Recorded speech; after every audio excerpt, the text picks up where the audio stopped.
À la une de l'actualité ce soir, le gouvernement sur le banc des accusés face à la hausse généralisée du prix des denrées de grande consommation. Céréales, gaz, butane, eau, électricité, loyer, tout est devenu cher ces derniers mois au Burkina Faso. La coalition de lutte contre la vie chère, la corruption, la fraude, l'impunité et pour les libertés s'indigne et interpelle le président du Faso sur sa responsabilité. Ça grogne au ministère des Transports, le syndicat du département de Vincent Dabilgou en grève depuis ce mardi. 72 heures d'arrêt de travail pour exiger de meilleures conditions de vie et de travail. Et puis le grand format de ce 19h30 qui s'intéresse à la galère des professionnels du ministère de la Culture, des Arts et du Tourisme. Plus de 9 mois pour certains et 13 mois pour d'autres qu'ils attendent de recevoir leur mandatement. Une attente devenue infernale, vous allez le voir dans quelques instants. Voilà pour les titres de ce 19h30. Bonsoir à toutes et à tous.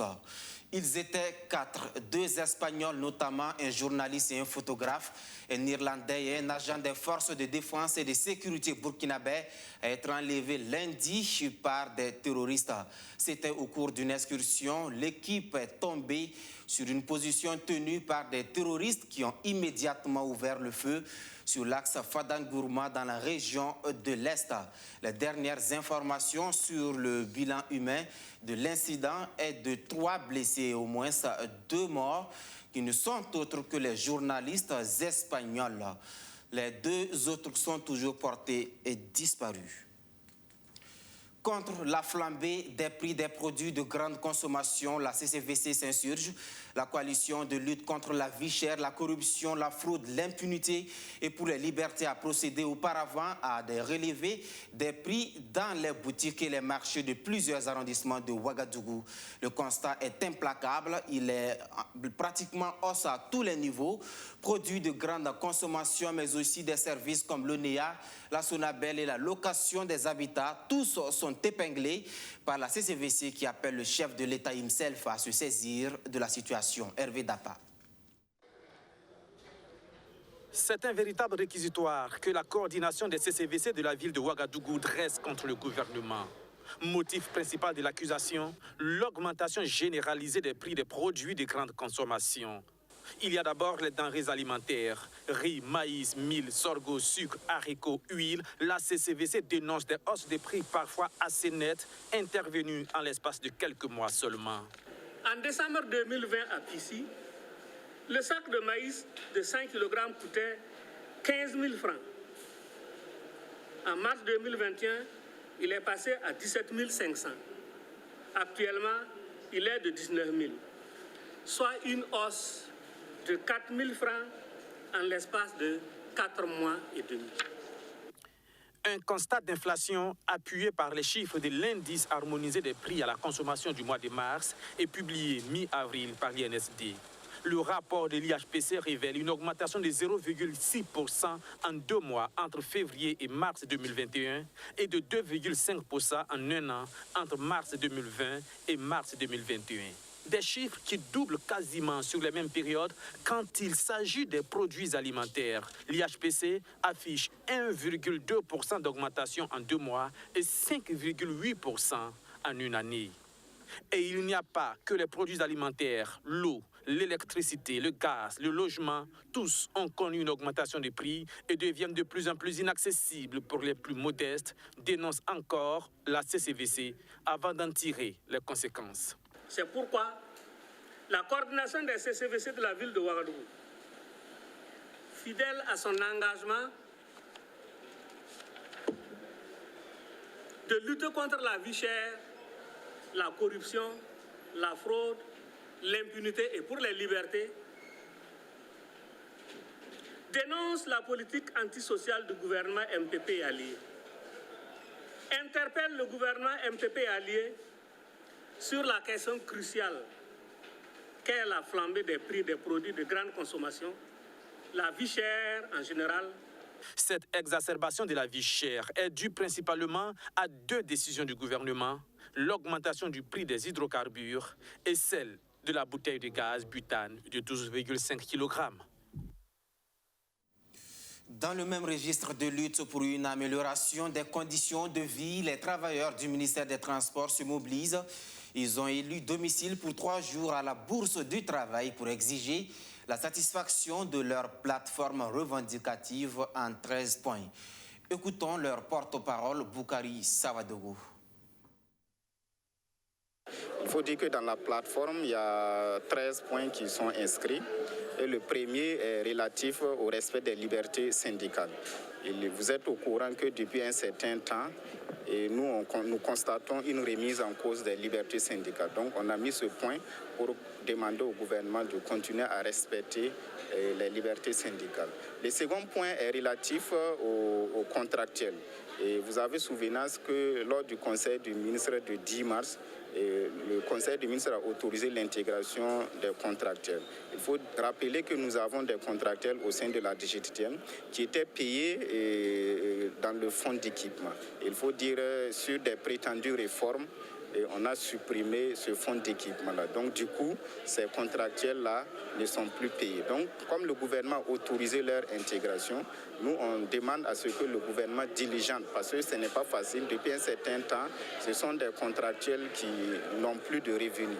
Donc c'est une situation qui n'est pas facile. Il y a également un autre point relatif aux examinateurs. Vous savez que les examinateurs qui officient les examens sur le terrain, notamment de permis de conduire, et on doit les payer. Donc il faut dire que depuis 2019, ces examinateurs traînent des aérés. Donc nous, on a demandé à ce que ces aérés-là soient payés. Et également demander à ce qu'il y ait des critères de sélection des examinateurs parce qu'il y a trop d'incrimination vis-à-vis de ces examinateurs-là. Donc dans l'intérêt de tous, nous, on veut qu'il y ait des critères clairs de sélection pour sélectionner ces examinateurs afin de résorber ces incriminations-là. Il n'y a pas qu'au département de Vincent Dabilgou que ça grogne. Au ministère de la Culture, des Arts et du Tourisme, des agents broient du noir depuis la fin de leur formation professionnelle. Plus de 9 mois pour certains et 13 mois pour d'autres qu'ils attendent de recevoir leur mandatement. Un cumul de salaire que le gouvernement doit leur verser avant qu'ils ne rejoignent leur poste d'affectation. Leur galère nous est retracée ce soir dans ce dossier de Benjamin Kwame. Seydou Ouedraogo fait partie de la quarantaine d'agents du ministère dirigé par Élise Tchombiano. Il a obtenu le concours direct pour être un agent du patrimoine culturel, puis s'en est suivi une formation de 18 mois. Une formation qui a pris fin depuis mars 2020. Plus d'une année que Seydou est à la maison. Il a reçu sa note d'affectation seulement qu'en février 2021. Nous avons fini la formation depuis mars 2020. Aujourd'hui, ça fait 13 mois que nous sommes là. C'est le 12 février que nous avons reçu les notes d'affectation. Et le 15, moi personnellement, je suis allé prendre service ici du centre-ouest à Koudougou. Prendre service pour un jeune et nouvel agent d'État demande des dispositions et des prédispositions à divers niveaux. Seydou Ouedraogo s'est présenté à son poste, mais sans son mandatement. Difficile donc pour lui de s'installer à Koudougou, car n'ayant pas de minimum vital selon lui. Et comme lui d'ailleurs, Mohamadi Sankara, un autre agent, n'a pas reçu de mandatement. Le mandatement, c'est le salaire de base calculé à partir de la sortie de l'école de formation jusqu'à ce que le jour où vous serez affecté. Sans argent, difficile donc pour eux de prendre fonction. Ils ont fait comprendre que quand tu es affecté, tu dois aller prendre service. Par exemple, quelqu'un qui est à Ouagadougou, qui est affecté à Koudougou, voilà, il n'a pas reçu de mandatement, il n'a rien, alors qu'il doit aller prendre une maison là-bas. Ils ont entrepris des démarches à l'endroit de leur ministère, nous confie-t-il. Au niveau des ministères, prendre des renseignements, nous font savoir que le problème n'est pas à leur niveau, que le problème se trouve au niveau du ministère de la fonction publique, qu'il y a des actes d'intégration qui devaient être signés. Jusqu'à présent, ce n'est pas signé. Donc il faut qu'ils signent pour les envoyer et ils vont traiter, envoyer ça à la sorte. Le ministère de la Culture, qui reconnaît effectivement la lenteur dans cette procédure de mandatement, mais qui reste convaincu qu'il n'y a pas de souci majeur à leur niveau. Lui qui souligne qu'il appartiendrait au ministère de la fonction publique de produire des arrêtés d'intégration avant toute autre étape. Lors du tournage de notre reportage, le ministère de la fonction publique ne s'était pas encore manifesté à notre égard sur le sujet. 96 heures après les échanges avec les agents concernés, nous sommes contactés par le département de Séni Ouedraogo et il nous est spécifié que les arrêtés d'intégration des agents ont été déjà effectués depuis le 16 mars pour certains. Pour ce qui concerne les sortants de l'ENAM, nous avons élaboré tous les actes qui sont dans les circuits. Et quand on dit qu'ils sont dans les circuits, ça veut dire que nous avons élaboré les actes. Les gens ont des matricules. S'ils rentrent sur le CGASP, ils vont se rendre compte qu'ils ont des matricules. Ouedraogo, c'est le guide des animateurs. Il a été intégré pour compter du 1er avril 2020. Et son acte d'intégration est bel et bien signé. L'acte d'intégration déjà signé, pourtant les agents n'avaient pas été notifiés il y a 4 jours au point de demander aux 2 ministères d'accélérer le processus. Le problème qui se pose là, c'est le problème d'argent. Voilà, c'est que nous, on souhaite vraiment que l'administration publique revoie en fait le temps que le mandatement prend avant de venir. Mathurin Ouedraogo tente d'expliquer que certains dossiers non traités sont dus à des erreurs de patronyme par exemple, mais il rassure qu'en ce 27 avril, leur rappel a été effectué en attendant les indemnités. Ceux-là qui sont jusqu'à présent n'ont pas de matricule, ça veut dire qu'ils ont un problème qui leur est spécifique. Il y en a qui ont vraiment des problèmes sur leurs actes. On ne peut pas prendre un dossier avec des noms non uniformes comme ça. Voilà, si cette partie-là n'est pas remplie, ça veut dire qu'il... Non, c'est nous. Mais bon, quand nous signons, on le fait. Voilà, et c'est fait. Il aura son salaire. Les dossiers comportant des erreurs sont en train d'être traités, rassure également le directeur de la gestion des carrières. Contacté au moment où nous bouclions ce dossier, Seydou Ouedraogo et Mohamadi Sankara confirment avoir perçu leur incidence financière. On vous le rappelle, c'est 13 mois après la fin de leur formation que ces agents du ministère de la Culture ont pu percevoir le mandatement. Une galère des fonctionnaires qui ne devrait pourtant pas avoir lieu avec cette vaste réforme annoncée par les équipes du professeur Seydou Ouedraogo.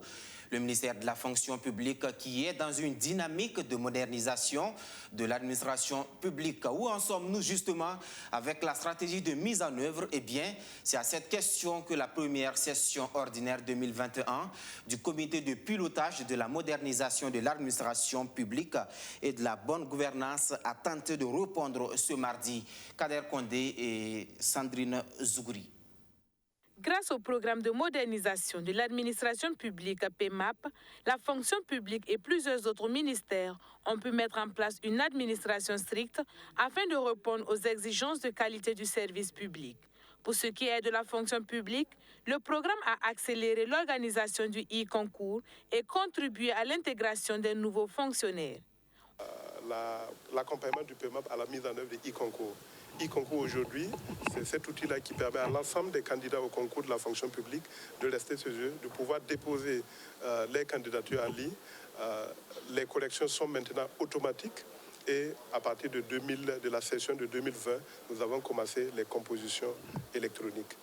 Le PEMAP également accompagné au titre du ministère de la fonction publique l'intégration des nouveaux fonctionnaires. Pour ceux qui connaissent, il y a un certain nombre d'années en arrière, quand vous intégrez la fonction publique, vous pouvez prendre 6 mois ou même plus avant d'avoir votre intégration. Avec le PEMAP, nous avons réduit ce délai à 28 jours. Donc en 28 jours, les nouveaux fonctionnaires sont intégrés dans la fonction publique. Autre point très important du rapport 2020 du PEMAP, c'est l'intégration des enseignants, sans oublier le ministère de la Justice qui a connu la digitalisation de ses services.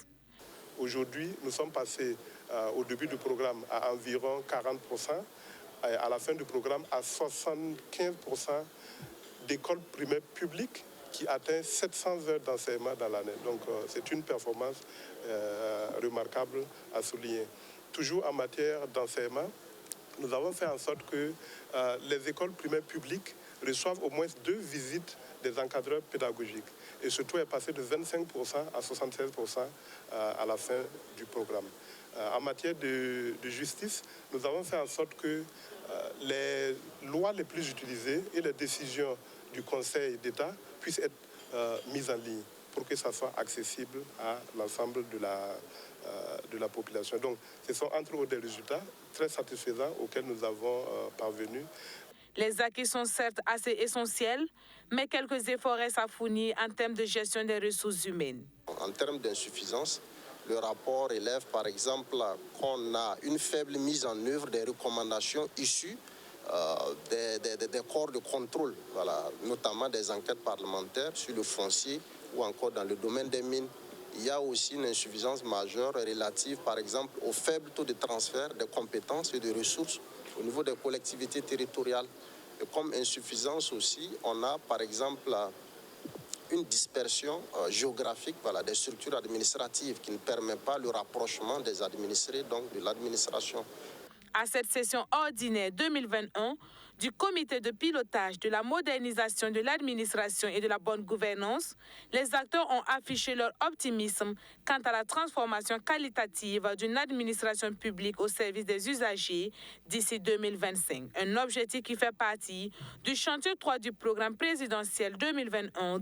Dans l'actualité également de ce 27 avril, il y a ce rapport accablant pour les entreprises en charge des travaux de 3 projets routiers au Burkina Faso, la réhabilitation de la route Gungen-Fada, la construction de la route Manga-Zabré et enfin la route Kantiari-Diapara-Tansarga, frontière du Bénin. Ces 3 projets routiers ont fait l'objet d'un suivi citoyen du RENLAC. Les résultats ont été restitués ce mardi. Archimède Boy. Le mauvais état de la route nationale numéro 4 sur son axe Gungen-Fada a suscité une manifestation de colère le 24 avril dernier à Fadangoma, dans l'est du pays. La RN4, un axe routier qui fait également l'objet d'un suivi citoyen du RENLAC, le réseau national de lutte anticorruption. Ce mardi, cette organisation procède ici à la restitution des résultats de son travail de suivi citoyen. Pour le RENLAC, le retard constaté dans la construction de cette route laisse planer des soupçons de corruption. Vous savez, tout manquement à ces obligations peut être considéré comme soupçon de corruption. Voilà, quand vous partez, si vous devrez faire quelque chose à l'air et que vous ne le faites pas à l'air, on peut déjà mettre ça dans le cadre de ce qu'on appelle la corruption discrète. La corruption discrète, là, c'est une forme de corruption qui peut s'appliquer à toute personne qui manque à ses obligations. Voilà, donc à ce niveau, je pense qu'on peut déjà, en tout cas, soupçonner quelque chose. En plus de cet axe, 2 autres projets routiers de l'État sont concernés par ce suivi citoyen du RENLAC. Il y a la route Manga-Zabré, inaugurée par le chef de l'État le 24 avril dernier. Et enfin, l'axe Kantiari-Diapaga-Tansaga, frontière du Bénin, dans la région de l'Est. Un projet qui peine encore à voir le jour, selon le RENLAC. Voilà, il y a des localités où les travaux n'ont même pas encore commencé. Quand nous prenons par exemple le cas de Diapara, l'infrastructure, la route Diapara, frontière du Bénin, n'a même pas encore commencé. Voilà, pour des raisons de soi-disant sécurité, alors que l'autre lot, il y a 2 lots là-bas, le premier lot est presque fini, alors que le deuxième n'a même pas encore commencé. Pourtant, c'est dans la même localité. Donc, ça, c'est des recommandations que nous avons eu à faire pour que vraiment cette entreprise qui est bénéficiaire de ces marchés depuis longtemps, qui n'arrive pas à l'exécuter, qu'on puisse en tout cas le réattribuer à une autre entreprise qui va s'exécuter parce que la population est réellement dans les besoins. Au-delà de ces 3 projets routiers, le suivi citoyen du RENLAC a également concerné les différents chantiers réalisés dans le cadre de la commémoration du 11 décembre 2019 et 2020, respectivement à Tenkodogo et à Banfora. Des recommandations sont attendues de cet atelier en vue de parfaire ces projets pour le bonheur des populations. Le suivi citoyen du RENLAC qui sera certainement d'un apport considérable à la réalisation des infrastructures prévues par le RND, le nouveau référentiel national de développement. Après donc le PN2S, le plan national de développement économique et social, le Burkina Faso se servira du RND comme boussole pour les 5 prochaines années. Ce nouveau référentiel axé sur 4 points vise la consolidation des chantiers engagés lors du premier quinquennat du président Kaboré. Les membres du comité technique du dispositif d'élaboration de cet instrument étaient en session ordinaire. Objectif, examiner et valider l'avant-projet du document avant de le soumettre au Conseil d'orientation et de supervision. Madina Sioun. Le nouveau RND, référentiel national de développement du 2e quinquennat du président Roch-Marc Christian Kaboré, est axé sur 4 points dont la consolidation de la résilience, la sécurité, la cohésion sociale et la paix, l'approfondissement des réformes institutionnelles et la modernisation de l'administration. Un référentiel soumis en examen au comité technique du dispositif d'élaboration du RND. Il s'agit pour les membres de ce comité de valider le PN2S 2021-2025 en tant que RND. D'abord, Il s'agit d'un nouveau référentiel qui consoliderait les chantiers engagés dans le cadre du premier plan, dans un premier temps. Deuxièmement, il s'agit d'un référentiel qui réconcilie davantage la pratique de la politique publique, donc la politique publique avec le contexte tel que nous le vivons actuellement, qui est marqué donc par, vous savez, la crise sécuritaire, mais aussi récemment par la crise sanitaire. Voilà un peu ce qu'il y a en fait en substance dans ce document. La question de la paix et de la cohésion sociale sont fortement abordées dans ce nouveau référentiel, et ce au regard de la situation sécuritaire qui met à mal le vivre ensemble. À l'issue de cette rencontre d'examination et de validation, des assises nationales sont attendues. Bon, après cette étape, bien sûr, il y a un travail de prise en compte des amendements, des orientations que les membres du comité auront données. Et puis, donc, après cette étape, on organiserait ce qu'on appelle les assises nationales, et donc, qui est une rencontre encore plus élargie aux acteurs, et avant que le document soit soumis donc, au comité d'orientation et de supervision, dont j'ai donné tantôt la composition. Je disais donc c'est une instance composée des membres du gouvernement et de présidents d'institutions de la société civile, du secteur privé, des ambassadeurs. Les travaux d'élaboration du RND 2021-2025 ont été lancés en mars 2020, conformément aux recommandations de la loi du 27 juillet 2018 portant pilotage et gestion du développement. Cet autre rapport dont le contenu est rendu public, mais cette fois-ci dans le domaine de l'employabilité des jeunes et de l'entrepreneuriat féminin, piloté par l'Académie nationale des sciences, des arts et des lettres, il vise à permettre une meilleure coordination des différentes initiatives pour l'employabilité des jeunes et l'entrepreneuriat féminin. Bessogré, John William Somda. La problématique de l'emploi des jeunes et de l'entrepreneuriat des femmes de plus en plus au cœur des préoccupations de l'Académie nationale des sciences, des arts et des lettres du Burkina Faso, ANSALBF. Après plusieurs études, l'ANSALBF, en collaboration avec ses différents partenaires, a procédé le 22 avril dernier à la restitution et à la validation de rapports en matière de promotion de l'entrepreneuriat des femmes. De ce rapport, les gouvernements devaient trouver des voies et moyens pour impulser l'emploi et l'entrepreneuriat des femmes dans nos pays, d'autant plus que le sujet revient le plus souvent comme un serpent de mer. Depuis longtemps, la question de l'emploi des jeunes, des femmes, est sur la table. Il y a beaucoup d'initiatives. Est-ce que c'est la manière, est-ce que nous devons continuer comme ça, ou est-ce que nous pouvons mieux nous organiser? Donc c'est le rôle des académies et tous ces participants qui vont se retrouver ici pour enrichir ce document-là, effectivement pour donner vraiment des pistes qui peuvent être exploitées par les gouvernements. Sans être un rapport de trop, ce projet apporte plusieurs innovations en matière de réflexion sur l'emploi et l'entrepreneuriat des femmes en Afrique subsaharienne. L'innovation dans ce projet, c'est la création d'un partenariat inédit, sous-régional, qui capitalise la synergie de ces institutions de conseil pour renforcer leur capacité en évidence scientifique. Les académies complètent les conseils économiques et sociaux dans la collecte d'informations probantes pour la décision des gouvernements et la définition, l'exécution et l'évaluation des politiques publiques. Alors que les conseils économiques et sociaux et institutions similaires vont compléter les académies en matière de connaissances sur les politiques publiques. Au Burkina Faso et comme dans plusieurs autres pays de la sous-région, l'emploi des jeunes et l'entrepreneuriat des femmes ne sont plus des sujets traités avec négligence. Mieux, un intérêt de plus en plus croissant leur est accordé, d'où la présence aux premières loges des représentants du ministère en charge de la jeunesse. Alors, la restitution de cet atelier vient d'abord nous donner des précisions sur des informations à prendre en compte pour nos projets en direction des jeunes et des femmes.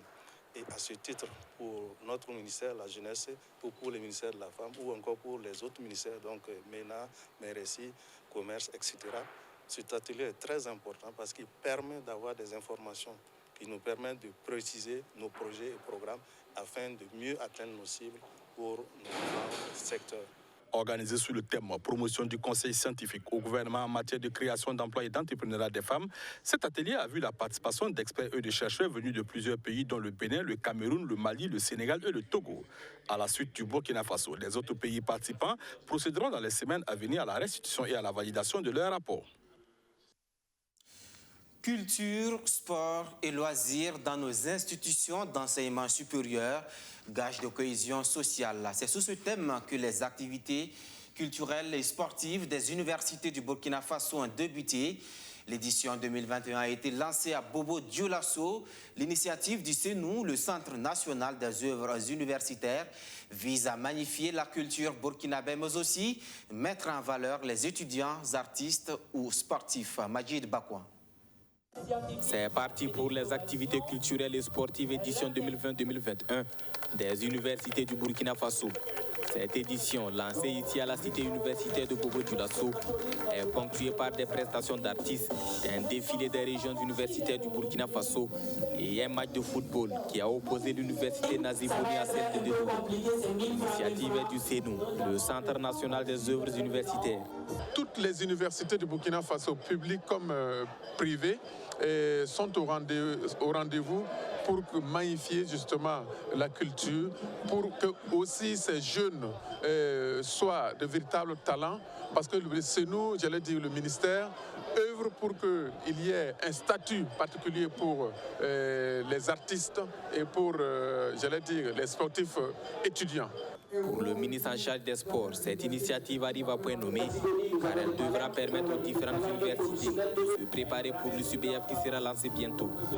C'est une formidable opportunité pour nous parce que vous savez que cette année, l'USUBF n'a pas pu se tenir dans son format habituel, alors que le sport scolaire et universitaire est un des maillons essentiels en matière de formation et de relève. C'est un secteur qui a toujours donné des talents pour nos équipes nationales. Et c'est avec plaisir donc que nous avons accueilli cette initiative de CENU qui donne des compétitions au niveau universitaire. Et c'est l'occasion pour moi d'annoncer que les phases finales de l'USUBF vont se tenir à Tinkoro. Et ça sera avec les grandes écoles et les écoles universitaires encore. Et c'est une idée donc de voir que c'est un secteur qui vit et c'est avec plaisir que nous voyons que ça puisse se dérouler dans un cadre convivial et avec beaucoup de beaux gestes. Culture, sport et loisirs dans nos institutions d'enseignement supérieur, gage de cohésion sociale. C'est l'esprit qui a guidé l'organisation de cette activité.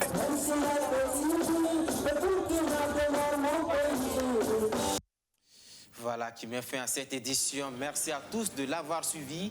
À vous qui nous faites confiance depuis hier dans le Nayala. Soyez-en remerciés. À demain pour d'autres actualités. Bonsoir.